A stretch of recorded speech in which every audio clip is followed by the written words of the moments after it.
Hey everybody, so right now we're working on the red track car C5. So this is one that I had previously made a video of. I'm taking apart the engine and it was blown up. A lifter had completely collapsed and it had gone bad. So pulled the motor out, put a brand new crate motor LS3 from GM Performance in it.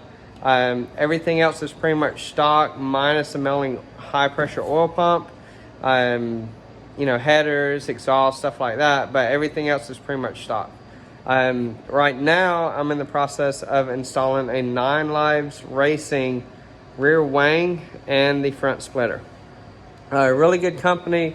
Their products look amazing. The wing's good. We're putting a carbon fiber wing on it, but the instructions are not too good, as well as it's caused some issues on this install. So I'm going to show you what's going on, as well as I'm going to show you how I'm going to install it. So hopefully that helps y'all out, and maybe go from there. So here's the car. Like I said, crate motor LS3. Got the AccuSump plumbed in, check valves, lines. It's all the way back there. Most everything else is stock. Cerakoted the headers, X-pipe, mid-pipe, DEI, heat wrapping, or heat shields, I guess you can say, on the tunnel to help cut down on some temps on the inside. Everything else is pretty much, stock. I'm going to tidy up the wires some. It has a lot of conversion. It needed fuel injector connectors, different map sensor wire, different throttle body. This is a a silver blade throttle body versus a gold blade that generally comes with it. If you are doing the swap, make sure to get a LS3 dipstick, because even though you're using a C5 oil pan, you need a LS3 dipstick as far as the mounting. On the inside, you got the AccuSump, fire suppression. Everything's mostly put together. The fire suppression hasn't been run yet because we need a little bit longer lines. AccuSump's plumbed in. We tested it yesterday. Everything's working good. So let me show you with the wing. Carbon fiber, really, really nice. Brackets. So when it comes, the instructions that they give you are pretty much this. They refer you to a install link on their website. So when you look at this is C5 installed by Matt 27 from the Corvette form. So when you look at it, 25.5 spacing in between. And because this is what comes on the specific instructions, you would think 25.5 would be it. So that's kind of what I did. I went ahead and measured, got everything done, got the bolt holes drilled. I'm going to put it up, and I wanted to double check it, and I'll show you where we're at. Driven oil.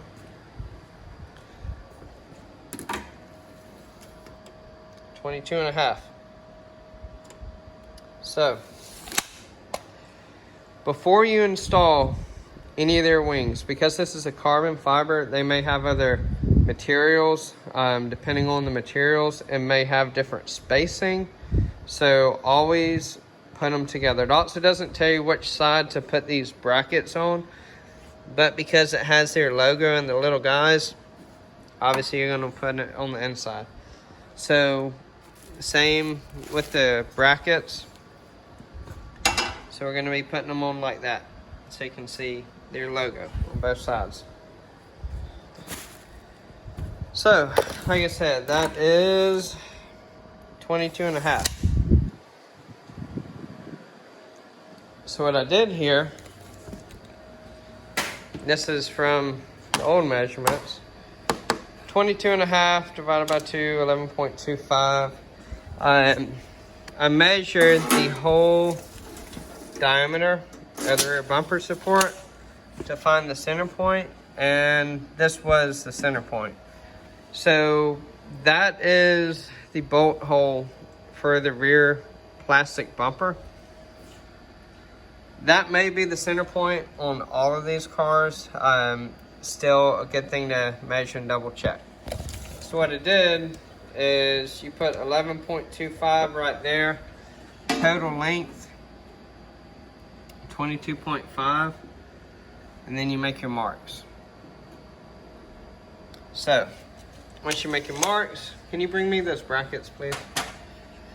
Once you make your marks, I put a piece of tape, so then you have a straight line on both sides.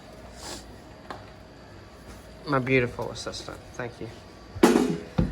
So once you get that, when you're looking at the brackets, remember that the mark that we're going on is actually the end of this.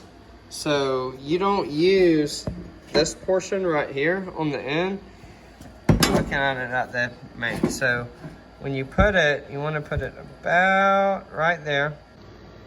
All right, so we have other holes drilled. So the next thing I did is I go ahead and screw 2 bolts in. So then you can see where it's going to be. Again, always get a double check. 22.5, what it's supposed to be. So now that you did it, this was from the old one, this is a new one. The way I did it is get a ruler, make sure it's completely flat, and then make a mark. Slide it up to extend the mark. Do that on both sides. Once you do that on both sides, you know that this is going to be the diameter that you're going to have to cut, which it's still going to be good to cut a little bit extra on both sides, just so then you have some movement and it's not putting too much force. Then you measure the width, which is about 4.5. And then this is about 1 inch minus 0.1 and 0.2 from the trunk. About 1 inch. So that is going to give me the distance when I measure the bumper.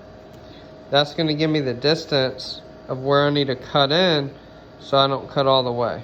You can see the spots that we had to cut out right there. Hey, can you hold it? So I'm going to mark this one. Make sure it's flush.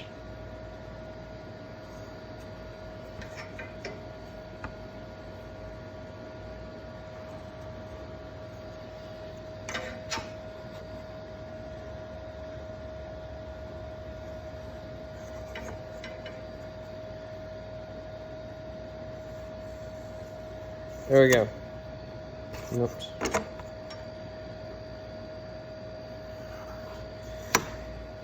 So that is going to be where we're cutting. So now what we can do is I'm going to take this off and I'm going to place the bumper up. So once I place the bumper, then I'll be able to just put my ruler right on the line, and I can go a little bit wider, but that gives me a guide of where I need to cut onto the bumper on both sides. So I'm going to cut a notch out of the bumper, as well as it's going to be 4.5 inches wide and about 1 inch away from the trunk lid. That's how we're going to cut them. So I put the bumper back on. It doesn't really have to be too much flush on this side. Underneath of it, here, grab that stuff. You just want to make sure that all the bolt holes are lined up, obviously, so it's in the right spot. The edges are good. You can see how all the bolt holes are good. So you know that's where it's gonna be. As long as that's good, the edges don't really matter, especially since we're about to pull it back off. So, because we already have that line, I put the ruler there just a tad bit wider. You go ahead and make your marks. Then, we know it's 1 inch from the trunk minus 0.1 or 0.2. So we line it up to the trunk, 1 inch, and I gave it a little bit extra room. That's about 0.3. That'll just help with like putting it on and off. So we know that that's good. Now it's 4.5 inches wide. So you line that up to the front. 4.5 inches goes a little bit over. So I went ahead and marked right there, just right on the outside, because this kind of bevels out. I should only have to cut right here. We may have to go a little bit further, which we'll see as I put it on. And then you're gonna obviously know. So I'm gonna mark this one. Stop right now. We just you wanna get as much as a ruler there, because that's really gonna be your guide. And then you start marking it. Use the line to help make sure it's straight when you line it up. And remember, you can have it just a tad bit wider, but you know, we want a really clean and flush install, so you don't want to go too much wider. So we're going to go all the way down.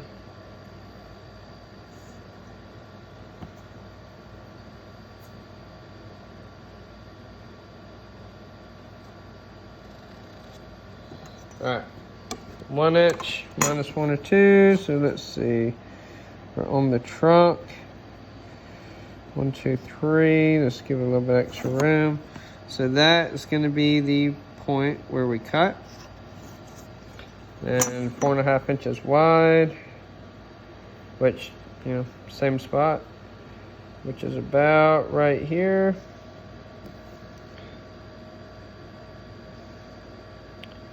So now you have it marked. This is where the amount's gonna go. So now we're just gonna cut this section out. Probably go a tad bit wider. I may go out to about right here or so on both sides, just to give it a little bit extra room. And then we're going to install the brackets onto it, and then the trunk will just slide back over it and should be perfect. So when you go to cut it, I'm going to be just using my cutoff wheel. It's fiberglass, so it's going to come apart really easy. You can also use a Sawzall. This is going to be a little bit easier. You can also use a Dremel tool. It's going to have a much smaller wheel. It can be a little bit more accurate. Now, for all the bolts, the holes that we drilled, I did use a 5/16 drill bit. You can go a little bit smaller, but this is actually perfect size for the diameter that we're going to cut it. So to make a perfect cut so it doesn't go on either side, what you can do is you can line up your drill bit, turn it a few times to make sure it's centered, and you can drill a hole right there, and that can be your starting. So then you can use your Zizwell, cut down both lines, and then also do a hole on the end, and that will give you a good ending spot on both sides. And then all you have to do is cut straight lines instead of trying to figure out how to cut into there without it going on both sides to make it a nice clean fit. I may go a little bit smaller on the drill bit, but because this is the right size, it's going to be a lot easier for y'all. If you don't have a lot of different sizes of drill bits, you could just use the 5/16 that you already used, and then you're going to need a lot less tools.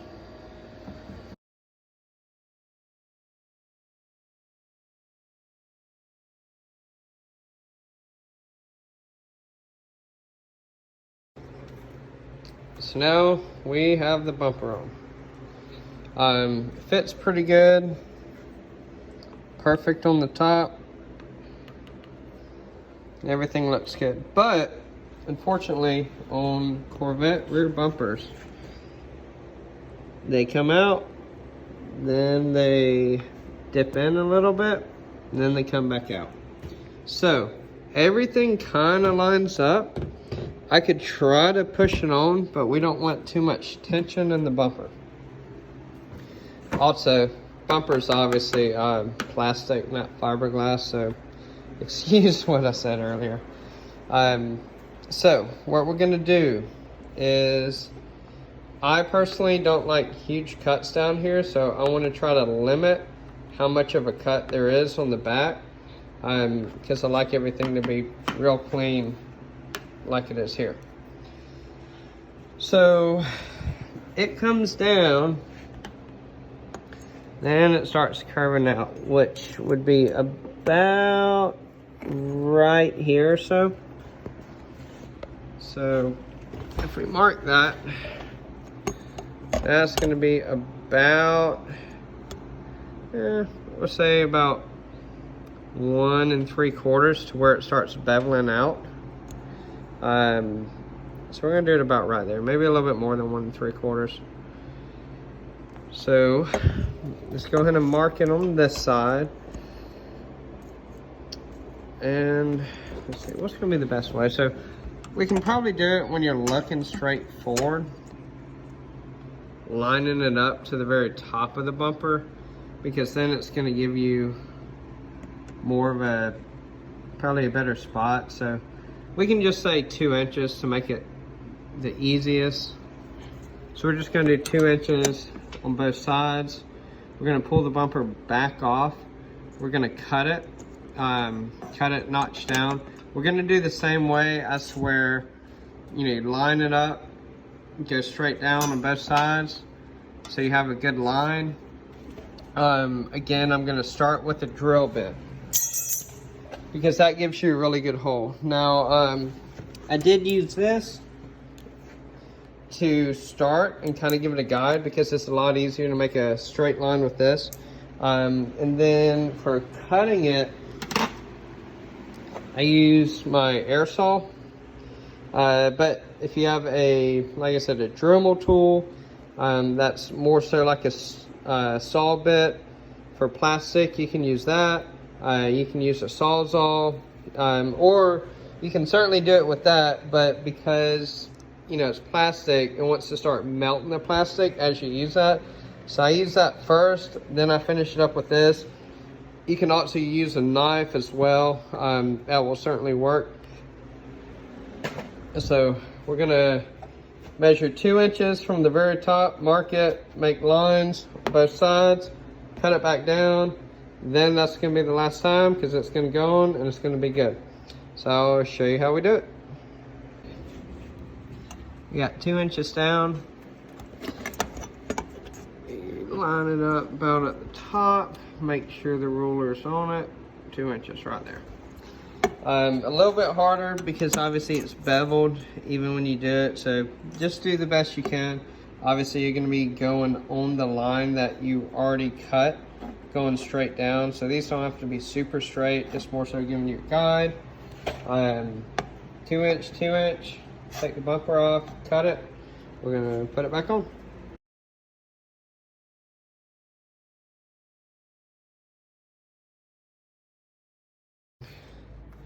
So now that we have the bumper all done, have this mounted, last thing we have to do is cut the plastic bumper, and then just put all the wiring and everything else back on.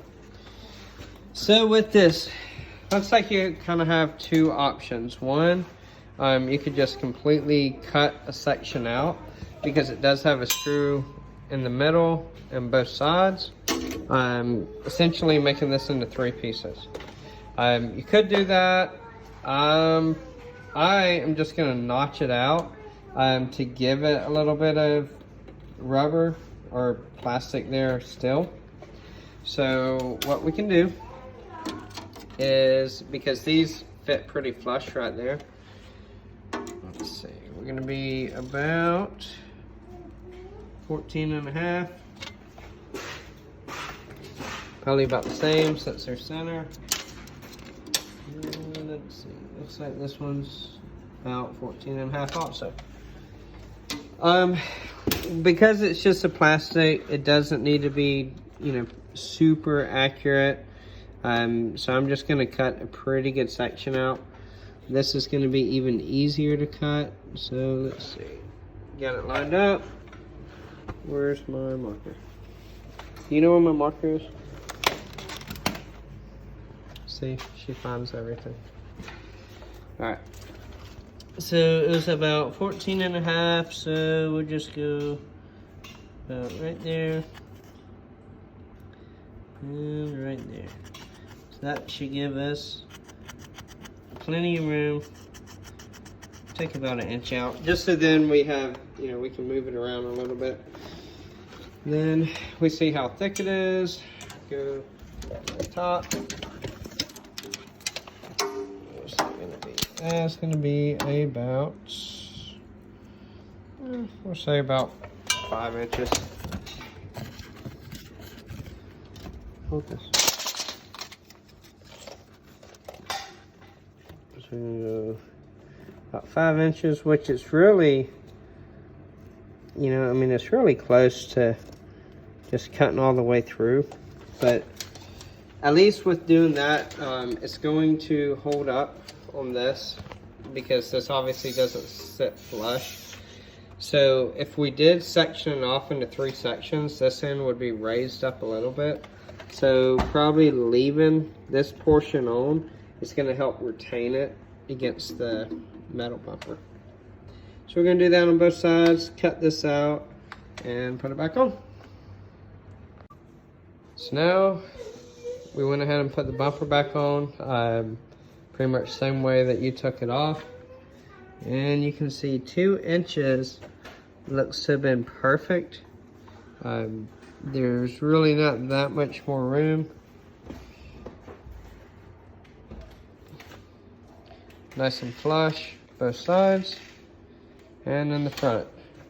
I like to have just a tad bit extra. It gives you just a little bit more room as far as installing it.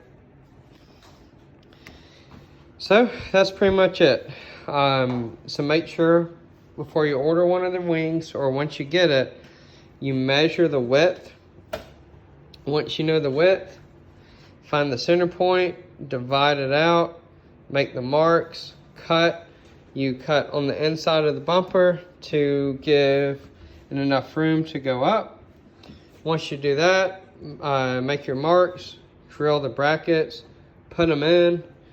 Lower the trunk, marking on the top, the width, measure the width of this, and then the spacing from the deck lid to the back, which was about 1 inch, 4.5 inch wide.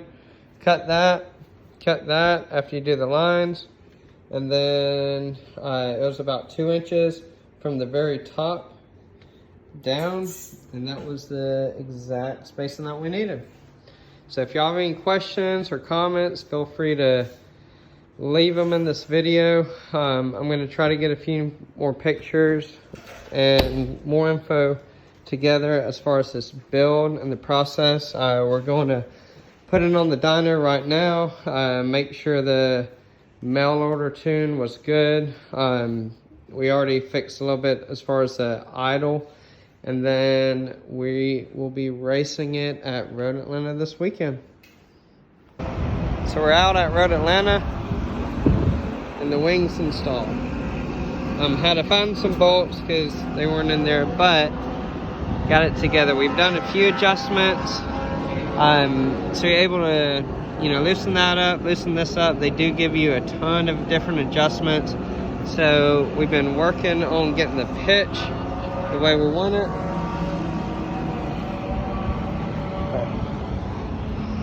That's the rear wing. And we also have the front splitter on. Making a big difference. Thank you, 9 lives.